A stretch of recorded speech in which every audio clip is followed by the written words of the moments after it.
Campus থেকেই ব্যবসায়িক উদ্যোক্তা তৈরি করা, ফলে এই উদ্যোক্তারা নতুন এবং সৃজনশীল ব্যবসায়িক ধারণা বাস্তবায়ন করে দেশের অর্থনীতিতে নিশ্চয়ই অবদান রাখতে সক্ষম হবেন।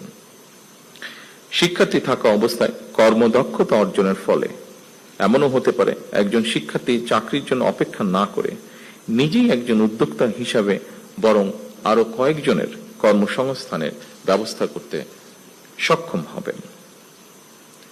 এইসব উদ্যোগ ছাড়াও সরকার উচ্চ শিক্ষা প্রতিষ্ঠানগুলোতে উদ্ভাবন এবং উদ্যোক্তা উন্নয়ন ইনস্টিটিউট, সায়েন্স পার্ক প্রতিষ্ঠার পরিকল্পনা করছে।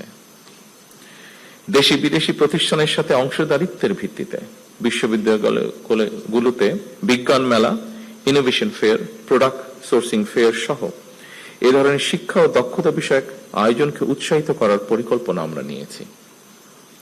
শুধু উচ্চশিক্ষার ক্ষেত্রেই নয়, স্কুল পর্যায় থেকেই সরকার শিক্ষা কারিকুলামে কারিগরি এবং ব্যবহারিক শিক্ষা বাধ্যতামূলক করার পরিকল্পনা গ্রহণ করেছে।